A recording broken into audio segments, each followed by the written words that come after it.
우리가 지난 한 해 예수의 증인되는 교회라고 하는 비전을 갖고 힘써 달려왔습니다. 또 2024년 한 해는 복음과 생활이 일치되는 교회라고 하는 비전을 갖고 달려갈 것입니다. 간단히 말하면 복생일치, 복음과 생활이 일치되는 교회.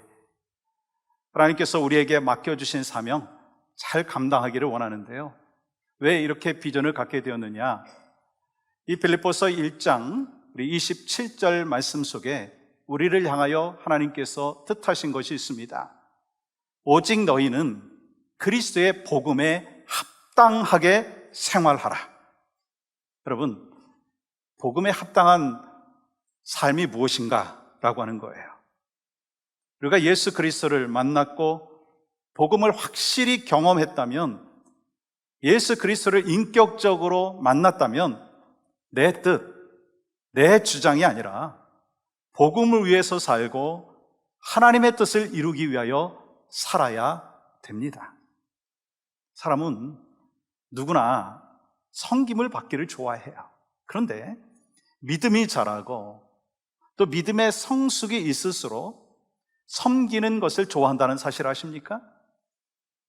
그래서 다른 사람보다 낮아지려고 하고 배려하고 그렇게 생활 속에서 복음과 생활이 일치되는 그 삶을 살아야 된다는 거예요. 목사인 저나 여러분 모두가 그렇게 살아야 됩니다. 예를 들어서 제가 저 테미큘라에 있는 쾌창가 아시죠? 그 카지노에 갔어요. 가가지고 슬롯 머신을 막 하고 있어요. 제가 갔었다는 얘기가 아니고 했다는 얘기가 아니고 만약에라고 하는 거예요. 그런데 어떤 분이 저를 쳐다보시면서 어디서 많이 뵌 분 같은데 어디서 뭐 하는 분이세요? 라고 질문을 하면 네, 저는요 오렌지 카운티 영락교회 목사입니다 라고 말할 수 있을까요? 그럴 수 없어요. 왜냐하면 그 행동이 저의 신분에 맞지 않기 때문인 거예요. 내 신분에 맞지 않는 삶을 살면 부끄러운 것이 당연합니다. 그러므로 우리는요, 부르심에 합당한 말을 해야 돼요. 부르심에 합당한 행동을 해야 된다는 거예요. 그것이 바로 복음과 생활이 일치되는 것이다 라고 하는 것입니다. 우리 크리스찬으로서 복음이 무엇인지에 대해서 많이 배웠어요. 또 많이 알고 있어요. 하나님께서 우리를 사랑하셔서 예수 그리스도를 이 땅에 보내주셨고 우리의 모든 죄를 대속하시기 위하여 십자가에 못 박혀 죽으시고 장사 지낸 바 되었다가 3일 만에 부활하시고 승천하시고 또한 다시 오신다고 약속하여 주셨습니다. 여러분 이 사실 믿으시죠? 이것이 바로 복음이에요. 복음을 믿는 사람은 영생을 얻게 되고 하나님 나라의 백성이 되는 줄 믿습니다. 하나님께서는 우리 대신 예수님을 죽게 하시는 값비싼 그 대가를 치름으로 인하여 우리에게 구원의 길, 생명의 길을 허락하여 주셨어요. 그러면 이 값비싼 대가를 치르고 구원받은 우리는 어떻게 살아가야 되느냐는 거예요. 복음과 생활이 일치되기 위해서 여러분과 저는 어떻게 살아야 되느냐라고 하는 거예요. 첫 번째 우리가 같이 나누게 되는 것은 온전한 예배자가 되어야 된다는 거예요. 온전한 예배자. 20세기 위대한 설교자 중에 한 명인 A.W. 토저가 이런 이야기를 했어요. 크리스천들이 생활에서 실패하는 이유는 예배를 통해서 하나님의 영광을 경험하지 못했기 때문이다.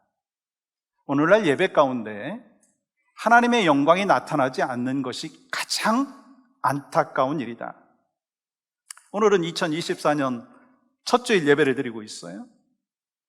우리 OCYN의 모든 성도님들이 한 해 동안 예배를 통해서 하나님을 만나고 하나님의 임재를 경험하고 하나님의 영광과 하나님 앞에 기쁨을 드릴 수 있는 예배자가 될 수 있기를 간절히 소망합니다. 모든 예배 때마다 예수 그리스도의 복음이 흘러 넘치기를 소망하고 예수 그리스도의 십자가의 복음으로 말미암아 잃어버린 영혼들이 예수 앞으로 돌아오는 역사가 있기를 간절히 소망합니다. 이미 예수 그리스도를 믿고 구원받은 하나님의 사람들은 그냥 적당히 신앙생활하는 것이 아니라 예수님의 참된 제자로서 의미 있고 참된 헌신과 충성의 삶의 모습이 우리 모두에게 있기를 주님의 이름으로 다시 한번 축복합니다. 우리가 죄로 인해서 타락했기 때문에 창조주 하나님의 형상을 잃어버렸는데 예수 그리스도로 말미암아 회복되었기 때문에 창조주 하나님, 구원자신 예수님 앞에 예배하는 것이요 하나님께 가장 큰 영광이 된다라고 하는 것입니다. 이 목회자들이 만나서 종종 이런 이야기들을 합니다. 우리가 목회자들이지만 낙심될 때가 있고 탈진할 때가 있습니다. 번아웃이 될 때가 있습니다. 그러면 어떻게 하면 우리가 낙심해서 또 탈진해서 번아웃에서 극복할 수가 있습니까? 그때 공통적으로 이런 이야기들을 합니다. 목회 현장에서 좀 벗어나서 쉼을 가져라. 여행을 해라. 또 격려해주는 좋은 성도들을 만나라. 그럼 도움이 된다. 좋은 책을 읽고 또한 운동도 하고 자기 개발을 해라. 그러면 도움이 된다. 여러분 도움이 되죠. 근데 이 대부분의 목회자들이 가장 중요하게 생각하는 게 있어요. 저도 어그리하고 아마 여러분들도 어그리하실 거예요. 예배에 대한 감격을 회복해야 된다라고 하는 것입니다. 목회자가 먼저 예배 속에서 은혜를 받아야 된다라고 하는 거예요. 목회자가 은혜를 사모하고 은혜 충만하게 받아야 됩니다. 그래야지 그 은혜를 강단에서 다시 선포할 수가 있는 거예요. 여러분, 이건 목회자만에 해당되는 것이 아닙니다. 2024년 하나님께서 여러분과 저 각자에게 맡겨주신 사명이 있습니다. 사역팀장, 목자, 선교회장, 아니 성도로서 하나님께서 맡겨주신 귀한 사명들이 있습니다. 어떻게 감당하겠어요? 여러분의 영적인 상황이 어떤가라고 하는 거예요. 2024년을 시작하면서 예배의 은혜를 사모하고 있느냐, 은혜 충만을 사모하고 있느냐라고 하는 거예요. 하나님의 은혜로 구원받은 사람이 하나님께 해야 될 우선순위는요, 온전한 예배를 드리는 거예요. 하나님께서 인간을 창조하시고 권하신 목적도 하나님께 영광을 올려드리는 것이고 참된 예배를 드리는 것이다 라고 하는 걸 알고 계시죠? 이사야서 43장 21절에서 뭐라고 말씀하고 계십니까? 이 백성은 내가 나를 위하여 졌나니 나를 찬송하게 하려 하십니다. 그렇다면 여러분, 하나님께서 기뻐하시고 영광이 되는 예배는 어떠한 예배일까요?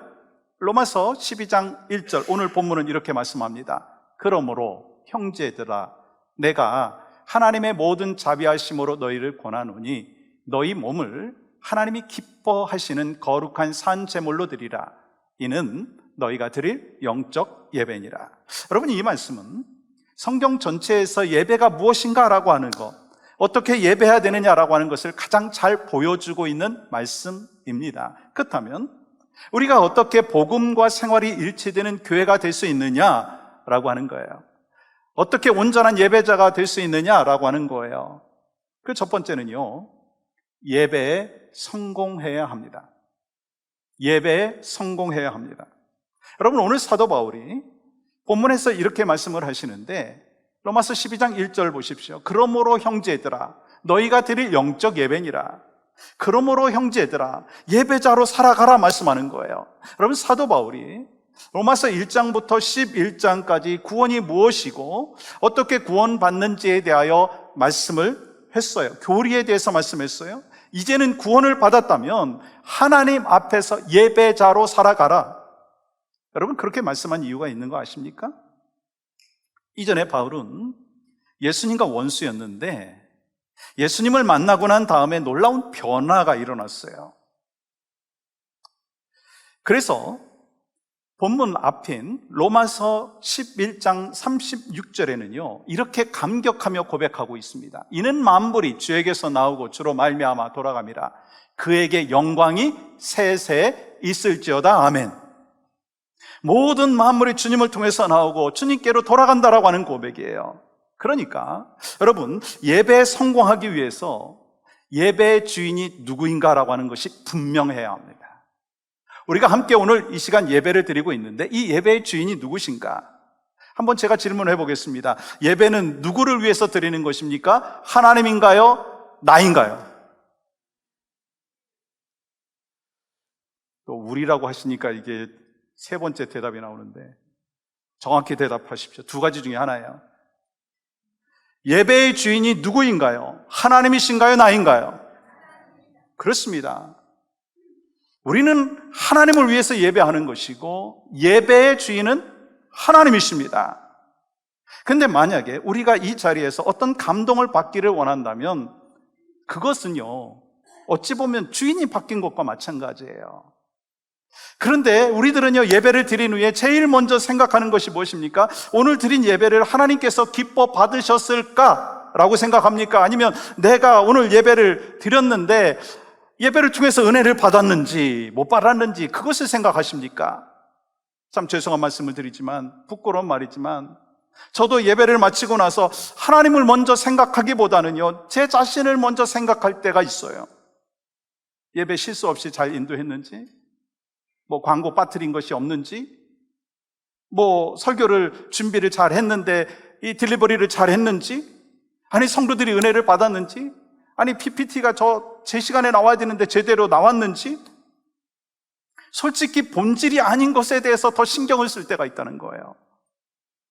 그렇습니다. 어떤 분들은요 이 찬양대 찬양 소리가 좋아서, 어떤 분은 설교가 좋아서, 어떤 분은 교회 분위기가 좋아서, 성도들이 좋아서 나오시는 분들도 계세요. 그리고 어떤 분들은요 지난 주일 일주일 동안 살아가면서 지은 죄를 회개하면 마음이 편안해지니까 나오시는 분도 계시고, 심지어 어떤 분들은요 주일에 교회 나오지 아니하면 하나님께 벌 받을까 봐, 그리고 예배하지 아니하면 뭔가 좀 찜찜하니까 교회 나오시는 분들도 계시죠. 뭐 나쁜 거라고 생각하지 않습니다. 그런데 이 예배의 본질이 무엇인가? 예배의 주인공이 누구신가? 예배의 주인이 누구신가? 누구를 만족시켜야 되느냐라고 하는 것은 분명히 우리 안에 정해져 있어야 한다는 거예요. 사랑하는 여러분, 만약에 교회에 나와서 예배하는 목적이 무엇을 얻기 위함이라면 그것은 어찌 보면 잘못된 것이라고 생각할 수가 있습니다. 여러분, 예배 드리는 목적은요 무엇을 얻으려고 하는 것이 아니라 죄와 허물로 죽었던 나를 살리시기 위해서 예수님께서 이 땅에 오시고 십자가를 지신 것을 감사하면서 하나님 앞에 영광과 기쁨을 올려드리는 거예요. 우리는 예배를 통해서 은혜와 축복을 받습니다. 받죠. 감사하죠. 우리는 예배를 드릴 때 주의 은혜를 받는 것과 연결을 시키는데, 그래서 예배를 드리고 나올 때 오늘 참 은혜 많이 받았습니다 라고 합니다. 뭐 나쁜 것은 아닙니다. 그러나 예배는 받는 것이 우선이 아니라 드리는 거라고 하는 거예요. 그러므로 예배는요 드리는 것인데 뭘 드리느냐는 거예요. 여러분과 제가 구원받은 그 감사의 마음을, 그 신앙의 고백을 하나님 앞에 올려드리는 거예요. 시간을 드리는 거예요. 우리의 몸을 드리는 거예요. 하나님께서 나에게 주신 그 물질을 감사함으로, 하나님 이게 모든 것이 하나님의 것입니다 인정하며 예물을 드리는 거예요. 여러분, 가인과 아벨의 제사 보면 겉에 보기에는 비슷합니다. 근데 하나님께서 가인의 이 제사는 받지 아니하시고 이 아벨의 제사를 받으셨어요. 가인의 예배는 받지 아니하시고 아벨의 예배를 받으셨어요. 무슨 말씀인가? 하나님께서 받으시는 예배가 있고 하나님께서 받지 아니하시는 예배가 있다는 거예요. 우리가 함께 이 시간 예배하고 있지만 어떤 사람의 예배는 받으시고 어떤 사람의 예배는 받지 아니하신다는 거예요. 그러므로 정말 중요한 게 뭐냐? 어떤 자세로, 어떤 태도로, 어떤 마음으로 예배하느냐라고 하는 것입니다. 그렇습니다. 예배 순서에 따라 자기 마음이 흡족하고 자기 마음이 평안하며 그런 이유로 자기 마음에 기쁨이 넘친다면, 그것을 위해서 예배한다면 여러분, 그거는 예배 성공하는 것이 아니라고 하는 거예요. 여러분, 예배 성공은요 구원의 감사와 감격을 지닌 채 주님만을 바라보면서 우리 안에 회개가 있어야 되는 것이고, 우리 안에 기도가 있어야 되는 것이고, 우리 안에 정말 찬양과 그 말씀으로 주님 앞에 집중해야 된다는 거예요. 내가 원하는 것을 만족하는 것이 아니라 하나님이 원하시는 것을 찾아서 순종해야 된다는 거예요. 그러므로 똑같은 예배 같지만 예배의 목적이 하나님을 찾는가 아니면 나의 만족을 찾는가, 여러분 거기에 따라서 열매는 달라지는 거예요. 여러분, 예배는요 나를 만족시키는 것이 아니에요. 예배는요 하나님을 만족시켜야 돼요. 하나님을 만족시켰을 때 하나님께서 우리의 마음을 만족시켜 주시죠. 은혜를 주시죠. 하나님의 복을 경험할 수 있도록 인도해 주시죠. 우선순위가 바뀌어야 된다는 거예요. 하나님 앞에 기쁨과 영광이 먼저라고 하는 거예요. 하나님이 주인공이고 하나님을 만족시켜야 된다는 거예요. 그러한 예배를 드릴 때 누가 변하는 줄 아세요? 제가 변하는 거예요. 우리가 변하는 거예요. 가정이 변하고 세상을 변화시키고, 그리고 예배에 성공이 있다는 거예요. 여러분, 이 예배에 성공하면 어떤 변화가 일어날까요? 여러분과 제가 예배 속에서 정말 성령님의 강력한 역사하심과 주인 되심을 인정하고 그 하나님을 만족시키는 예배가 우리 안에 있을 때 어떤 열매가 나타날까요? 영혼이 소생되어진다는 거예요. 여러분, 영혼이 소생되는 거 경험해 보셨습니까? 인생이 달라지는 거예요. 세상이 달라지는 거예요.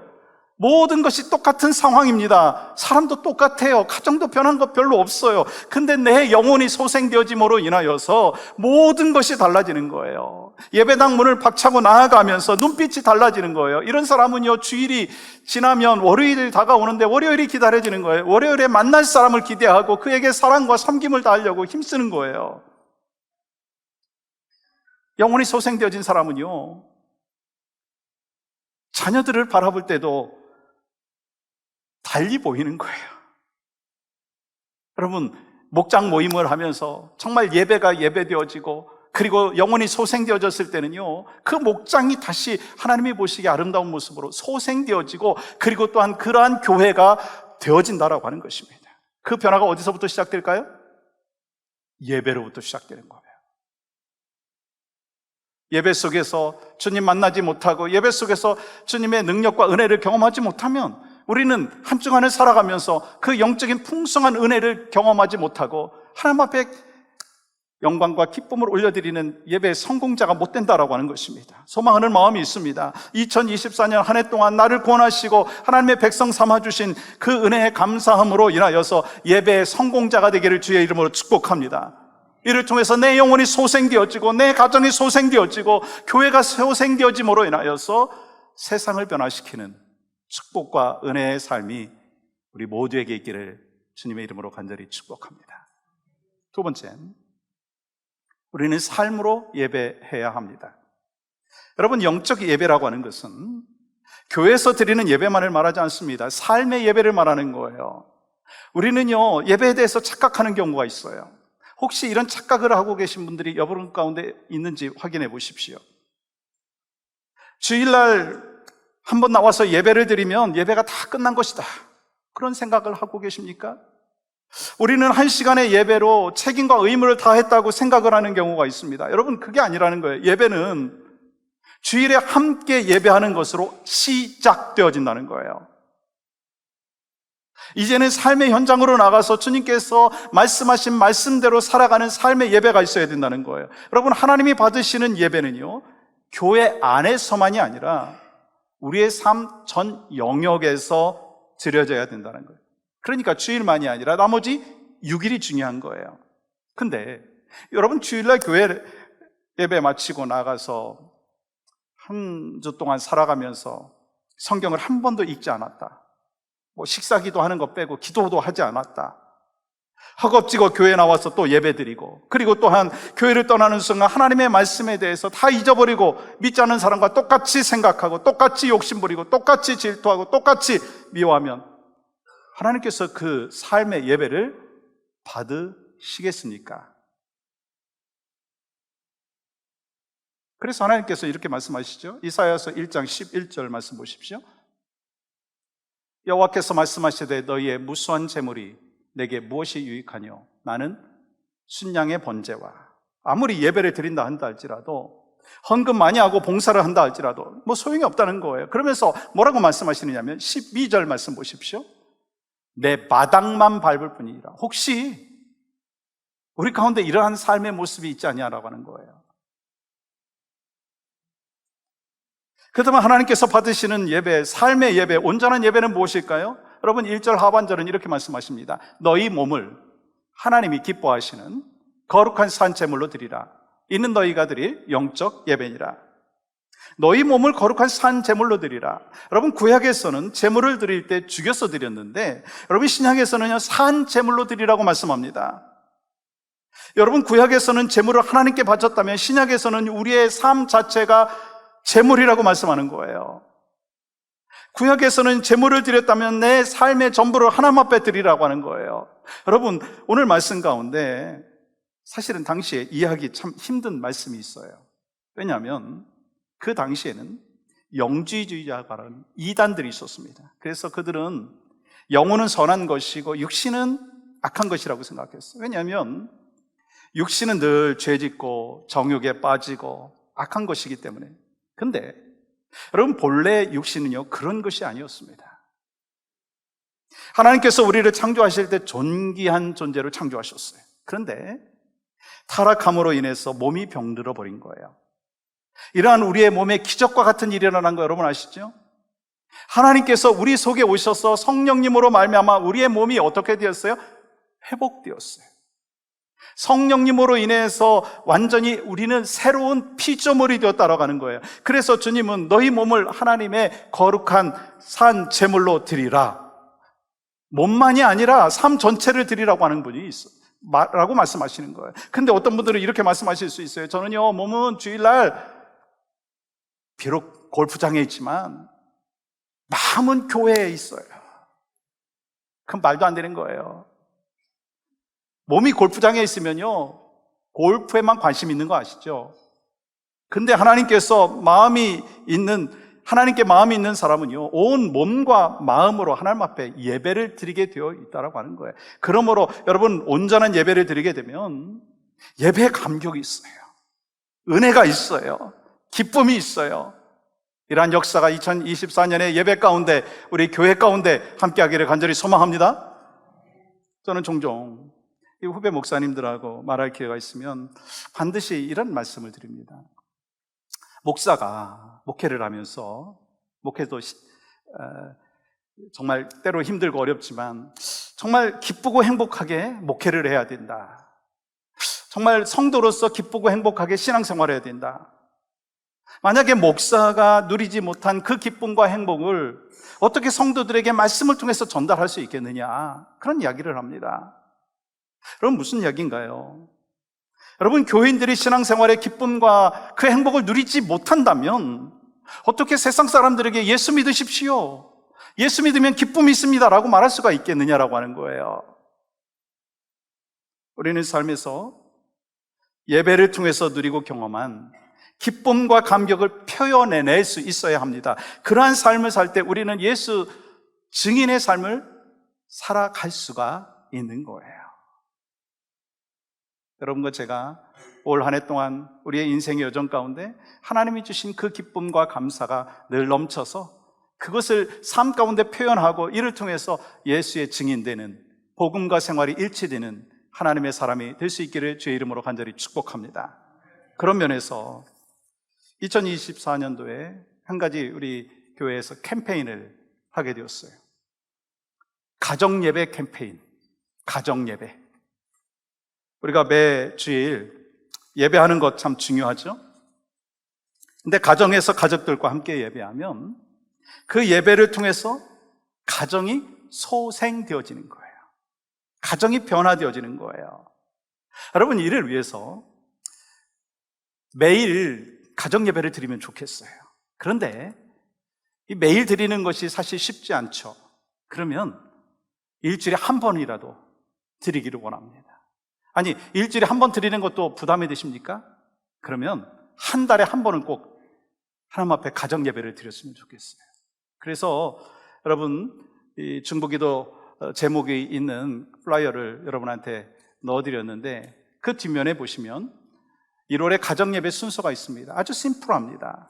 근데 저는 이 가정예배를 어떻게 드려야 될까? 사실 우리의 자녀는 다 컸고 또 우리의 자녀는 저 멀리 있기 때문에 같이 드릴 수 없습니다. 혹시 그런 마음을 갖고 계신 분 계십니까?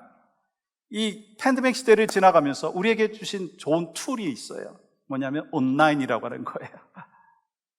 줌을 통해서 또 페이스타임을 통해서 멀리 떨어져 있다 한다 할지라도 가족이 함께 온라인으로 예배를 드릴 수 있다는 거예요.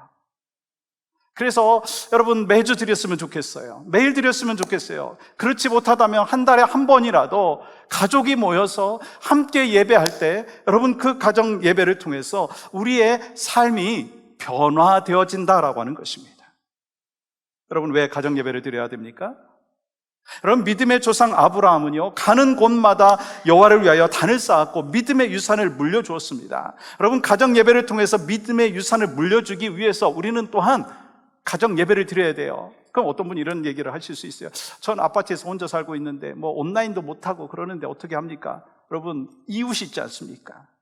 마음에 맞는 그 이웃과 시간과 장소를 정해서 함께 하나님 앞에 예배를 올려드릴 때 하나님께서 우리의 삶을 변화시키고 복음과 생활이 일치되는 삶을 살아갈 수 있도록 은혜를 주신다라고 하는 거예요.